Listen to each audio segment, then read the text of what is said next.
अस्सलाम वालेकुम जी, this is me Muwaddat Zahra Naqvi. तमाम देखने सुनने वालों को सीएसएस डॉट पर खुशामदीद।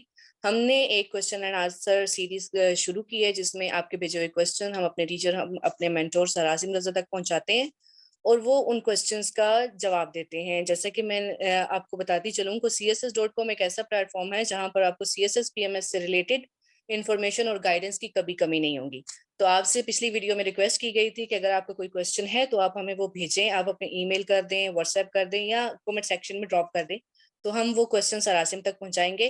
तो sir thank you so much, आपने अपना टाइम निकाला स्टूडेंट्स के लिए, क्योंकि पता है स्टूडेंट्स के लिए ये css.com का प्लेटफॉर्म एक बड़ा वैल्यूएबल प्लेटफॉर्म है और अफोर्डेबल भी इन सेंस है कि ऑनलाइन है। तो बगैर टाइम वेस्ट किए मैं आपको क्वेश्चंस फॉरवर्ड करूंगी जो कि हमने निकाले हैं कमेंट सेक्शन से भी और व्हाट्सएप से भी। जिसमें अतिया रहमान का क्वेश्चन है पहला। वो कहती हैं कि सर आपकी वीडियोस काफी हेल्पफुल साबित होती हैं और मैं आपके लिए इसके लिए आपकी बड़ी शुक्रगुजार भी हूँ। तो सर मैंने आपसे ये पूछना था कि जैसे पाकिस्तान में सिफारिश कल्चर है और हर तरफ कहा जाता है कि सिफारिश के बगैर काम नहीं चलता, तो क्या सीएसएस के लिए भी सिफारिश होना जरूरी है? नहीं नहीं, ये अल्हम्दुलिल्लाह सीएसएस का इम्तिहान अल्लाह ताला का शुक्र है, सिफारिश कल्चर से, करप्शन कल्चर से पूरी तरह पाक है। अ, देखिए, ये निज़ाम सीएसएस का बनाया ही इस तरह गया है कि इसमें किसी किस्म का कंट्रोल किसी एक बंदे के हाथ में होता नहीं। पहले इम्तिहानात होते हैं मुख्तलिफ मराकज़ पर, उनको फिर फेक जो रोल नंबर है और आइडेंटिटी नंबर है, उसके साथ मुख्तलिफ जगहों पर भेजा जाता है। फिर उसके बाद जो बच्चे फ़िल्टर होके आते हैं, उनका इंटरव्यू किया जाता है और इंटरव्यू करने वाला कोई एक शख्स नहीं होता, बल्कि पूरा पैनल होता है और पैनल भी वो जो कि ट्रस्टवर्दी तरीन हस्तियाँ हैं इस मुल्क की। यही वजह है कि फिर हम जैसे जो मिडल क्लास फैमिली से बिलॉन्ग करने वाले लोग हैं, उनको एक अपॉर्च्युनिटी मिल जाती है। आपको जैसे पता है कि मैं खुद आया, फिर छोटा भाई 46 कॉमन में आईआरएस में है, बहन मेरी ओएमजी में 44th कॉमन में है, भांजी मेरी स्टूडेंट थी पोस्टल में 44th कॉमन में, भाई का ब्रदर इन लॉ 46 कॉमन में सीटीजी में। तो ये पूरा एक पूरी फैमिली ही आ गई जब मैं खुद आया। तो मिडिल क्लास लोग थे हम सब। मेरा 38 कॉमन से ताल्लुक। कोई सिफारिश नहीं, कोई करप्शन नहीं जी। तो मतलब ये साबित हुआ कि अगर आप मेहनत लगन करें तो आपके रास्ते में सिफारिश और इस तरह की कोई रुकावट नहीं आ सकती। सर दूसरा जी क्वेश्चन बिल्कुल। किया है उमर फारूक ने। वो कहते हैं कि सर अक्सर कुछ ऐसे क्वेश्चंस पूछे जाते हैं जिनके बारे में एग्जामिनर एक डायरेक्शन दे देता है। तो क्या इस हवाले में इस सिलसिले में दोनों एस्पेक्ट्स पे बात करनी चाहिए या उसी एस्पेक्ट पे करनी चाहिए जिसमें एग्जामिनर ने पूछा हो? जैसे कि एक टॉपिक है UNO the solution to peace. देखिए, बात ये है, एग्जामिनर क्या चाह रहा है हमसे, बुनियादी चीज ये है। आपका पेपर जाएगा एक एग्जामिनर के सामने, उसने क्वेश्चन को सामने रखना है, क्वेश्चन को देख के उसने एक अपना माइंड डेवलप करना है और उसके मुताबिक वो एवेल्युएट कर रहा होगा आपके आंसर को, आपके जवाब को। अब कुछ चीजें ऐसी होती हैं जिसके बीच में एग्जामिनर एक खास एंगल पे बात आपसे चाह रहा होता है। अब उस सूरत में यू आर सपोज्ड कि आप उसी एंगल के ऊपर बात करें। मसलन अगर आपको एग्जामिनर कहे कि जी corruption is the biggest cause of problems in Pakistan, तो इसका मतलब ये है कि वो बाकी तमाम फैक्टर्स को इग्नोर करके आपके जिम्मे सिर्फ ये काम लगा रहा है कि आप करप्शन को साबित करें कि पाकिस्तान का सबसे बड़ा प्रॉब्लम है। इसमें अब आपने बाकी सब कुछ छोड़ देना है और सिर्फ करप्शन के ऊपर ही बात करनी है। लेकिन कुछ टॉपिक्स ऐसे होते हैं जिनमें सिर्फ एग्जामिनर की दी हुई डायरेक्शन में जाना मुमकिन नहीं है। मसलन यूएनओ की अगर हम बात करें तो यूएनओ ने यस पीस के हवाले से बहुत सारे काम किए। एग्जामिनर यही चाह रहा है कि आप बताएं कि वो पीस का कस्टोडियन कैसे है, कहां कहां उसने रोल प्ले किया। तो डेफिनेटली आप इसके ऊपर बात करेंगे, लेकिन बहुत सारी ऐसी जगह भी हैं जहां पे अक़वाम मुत्तहिदा वो रोल प्ले नहीं कर सका that it was suppose to play. अब उन चीजों को भी हमने जाते जाते हाईलाइट जरूर कर देना, टच जरूर कर देना। आप कश्मीर की बात कर सकते हैं, पैलेस्टाइन की बात कर सकते हैं, इस तरह की और जगहों की बात कर सकते हैं, उनको टच जरूर कर दें। अगर नहीं करेंगे तो एक अधूरेपन का एहसास होगा।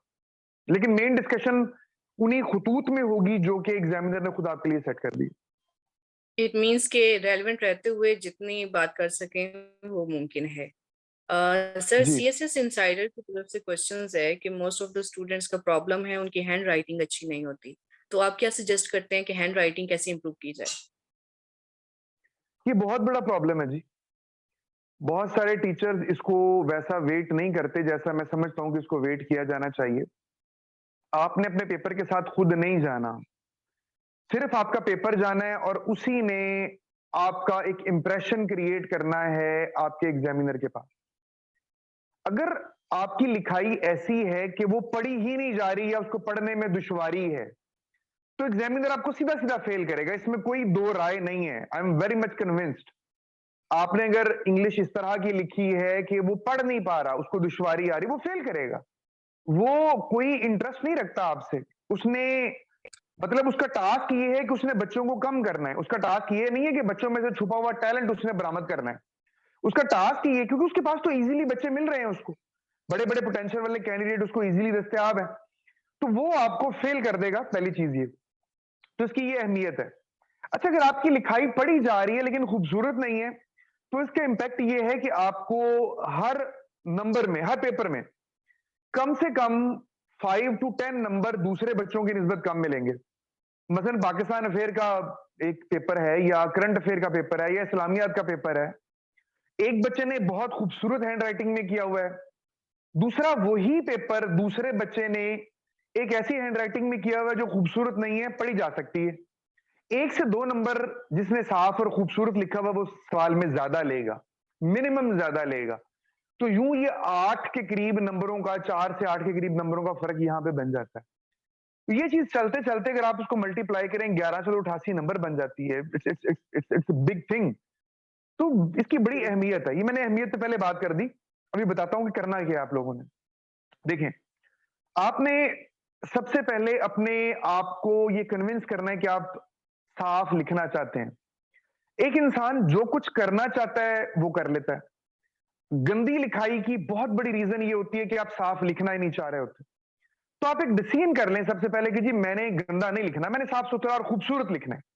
मेरी लिखाई ऐसी होगी कि पेपर जो है एग्जामिनर का दिल करेगा इसको फ्रेम करवाऊं और मैं अपनी दीवार के साथ टांग दूं। ये आपने अपने जहन में रख लेना है। अच्छा, उसी से ही बहुत सारी चीजें बेहतर हो जाएंगी। अच्छा, फिर 5-6 टिप्स आपको मैं जल्दी जल्दी अगर दे दूं। एक तो ये कि लिखाई गंदे होने की वजह ये होती है, इसको मैं वर्ड किलिंग कहता हूं। बहुत सारे बच्चे लफ्जों को जोड़ के लिखते हैं, मसलन पाकिस्तान लिखा है PAKISTAN, जोड़ के लिखते हैं, बीच में एक आधा लफ्ज खाया जाता है। मतलब आई और एन मिक्सअप हो जाएगा, ना आई है ना एन है, पता ही नहीं चल रहा। ए मिक्सअप हो गया, ई मिक्सअप हो गया, इस तरह की चीजें होती हैं। तो पहले नंबर पे तो ये कि अगर आप जोड़, वैसे तो जोड़ के नहीं लिखना चाहिए, अगर आप जोड़ के लिख रहे हैं तो कोशिश करें कि एक एक लफ्ज जो है वो क्लियर हो, वाजे तौर पर डला हुआ हो। दूसरे नंबर पर लफ्जों की डायरेक्शंस हैं, 3 तरह की होती हैं। कुछ लफ्ज जो है बिल्कुल सीधे ऊपर की जानब टिल्टेड होते हैं, 90 के एंगल पे होते हैं। कुछ लेफ्ट टिल्टेड होते हैं, कुछ राइट टिल्टेड होते हैं। ये तीनों एंगल्स ठीक हैं। गंदी लिखाई तब लगती है जब आपकी लिखाई ऐसी है कि उसी के बीच में कुछ लफ्ज सीधे खड़े हुए हैं, कुछ लेफ्ट पे गए हुए हैं, कुछ राइट पे गए हुए हैं।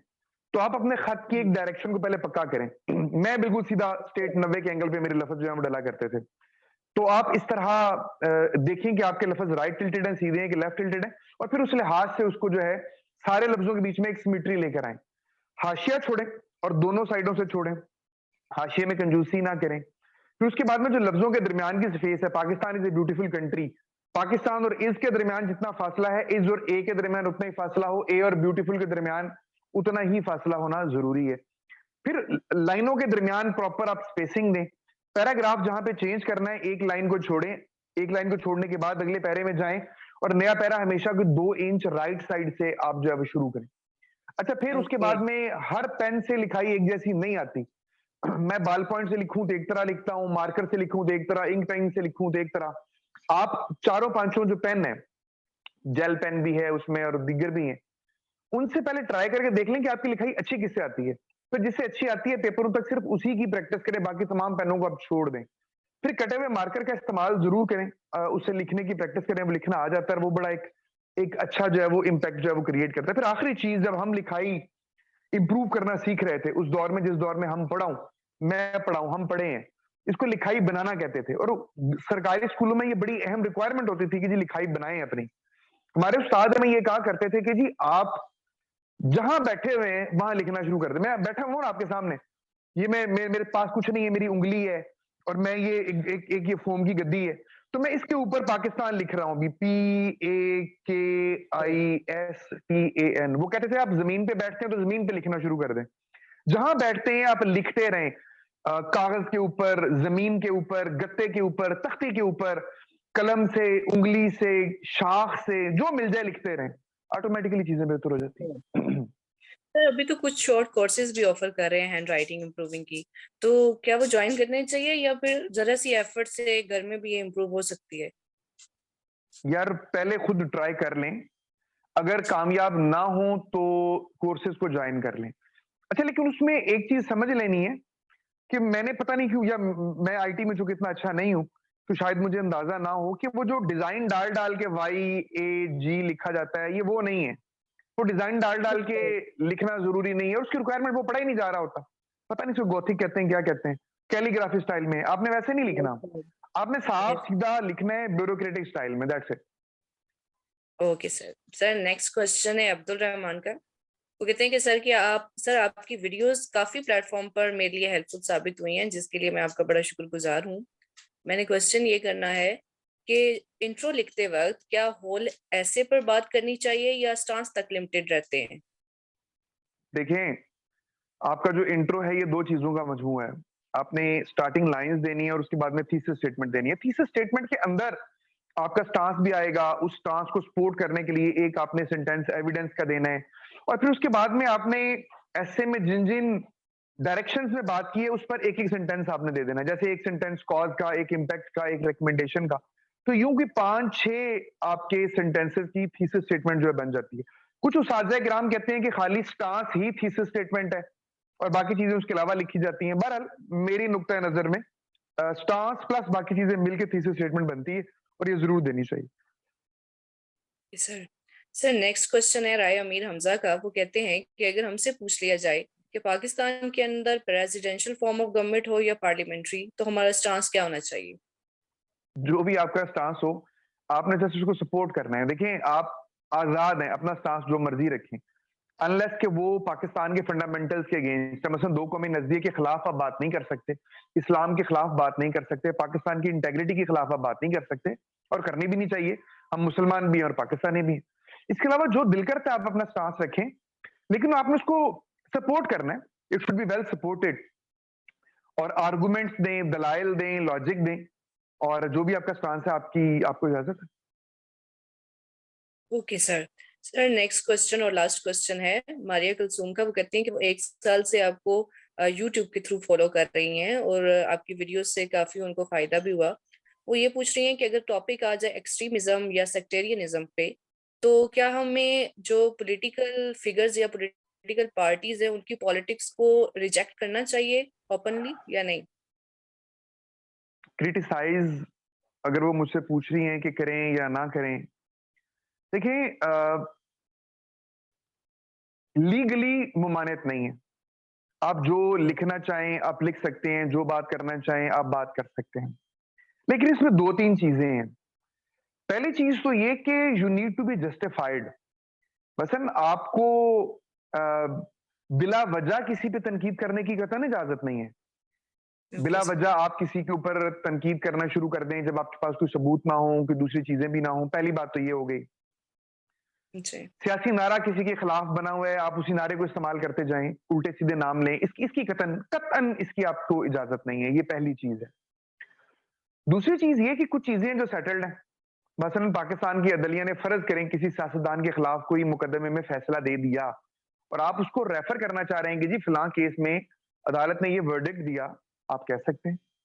आप किसी सियासतदान के बारे में कोई बात कहना चाह रहे हैं तो वो बात आपने कहीं ना कहीं से सुनी होगी ना, ऑब्वियसली। आपके दिल जज्बात तो नहीं है, आपने किसी अखबार में पढ़ी होगी, आपने किसी रिसाले में पढ़ी होगी, आपने किसी का बयान सुना होगा, आपने किसी रिपोर्ट में पढ़ी होगी। बेहतर है कि आपने कोई बात करनी भी है तो उस रिपोर्ट या उस अखबार का या उस अदालती फैसले का रेफरेंस देके कर दें, ताकि बात आपके ऊपर ना रहे। अच्छा, फिर एक और चीज भी है कि चीजों को बैलेंस भी करते होते हैं। मसलन अगर सियासतदानों पे आप बात कर रहे हैं तो ये ना लगे कि आप पीटीआई के हामी हैं या पीएमएलएन के हामी हैं या पीपीपी के हामी हैं। एग्जामिनर को ये तासुर आपने नहीं जाने देना। वो तासुर चला गया तो ये आपने अपने आप को रिस्क में डाल लिया, मालूम नहीं कि उसकी पॉलिटिकल एफिलिएशंस किसके साथ है, और वो इसी बुनियाद के ऊपर आपके साथ कोई बायसनेस जो है वो क्रिएट कर ले। हम वी आर ह्यूमन बीइंग, हम इंसान है, हम चीजों को इसी एंगल के ऊपर देख रहे होते हैं। तो आपने बस इस तरीके से जो है वो एक अवॉइड करना है कि एक बिल्कुल जाला बन के, या आपने पीटीआई का कारकुन बन के, या नून लीग का कोई कारकुन बन के आपने बात नहीं करनी। बाकी बाकी आपको अलाउड है कि आप उसमें अपना मौकफ दें, एक जस्टिफाइड तरीके से मौकफ दें। सर जैसे उनका क्वेश्चन था, एक्चुअली पॉलिटिकल तो बात समझ में आती है हमें, क्या रिलीजियस फिगर्स को भी वैसे ही टच और क्रिटिसाइज करना चाहिए या थोड़ा उससे थोड़ी प्रेज करनी चाहिए? मैं 13 साल से पढ़ा रहा हूँ और मुझे कभी किसी रिलीजियस फिगर को क्रिटिसिज्म करने की जरूरत नहीं पेश है। बस मेरा ख्याल है कि मैंने ये जवाब दे दिया। रिलीजियस फिगर को क्रिटिसिज्म किए बगैर नहायत आसानी से आप जवाब दे सकते हैं। जिस आइडियोलॉजी को आपने क्रिटिसिज्म करना है उस आइडियोलॉजी को क्रिटिसिज्म करें, किसी फिगर का नाम ना लें, अच्छा नहीं है। ओके अच्छा, लेकिन एक बात सर, और, थैंक यू सो मुवद्दत, एक मच। बात और, एक बात और मुवद्दत, मतलब पाकिस्तान ने बहुत सारी तंजीमों को बैन भी तो किया हुआ है ना। आप उन तंजीमों के जी नाम लिख सकते हैं, उसमें कुछ ममानियत नहीं है। जिनको आपने ब्लैक लिस्ट कर दिया, जिनको आपने बैन कर दिया, जिनको आपने प्रोस्क्राइब कर दिया, उनके नाम लिख दें, उसमें कोई ममानियत नहीं। Okay sir, thank you so much. ये 6 से 7 क्वेश्चंस हमने निकाले थे और ये इससे ज्यादा भी क्वेश्चंस थे, बट ये वो रिपीटेड टॉपिक्स हैं जो मतलब साल हर साल स्टूडेंट्स पूछते रहते हैं। तो सर आपको आगे भी मजीद जहमत देते रहेंगे स्टूडेंट्स, हम स्टूडेंट्स, और बेशक नॉलेज भी एक सदका जारिया है। और मुझे पता है कि आप बड़े इस मामले में बड़े अच्छे और खुले दिल के मालिक हैं। तो thank you so much sir. और मैं तमाम देखने वालों को भी रिक्वेस्ट करूंगी कि अगर आपका कोई क्वेश्चंस है, हमारे नंबर्स वीडियोस के ऊपर चल रहे होते हैं, आप उस पर व्हाट्सएप भी कर सकते हैं और कमेंट सेक्शन में जाकर भी अपने क्वेश्चंस ड्रॉप कर सकते हैं। और ईमेल एड्रेस भी आप लोगों को अवेलेबल होता है डिस्क्रिप्शन में। Thank you so much sir.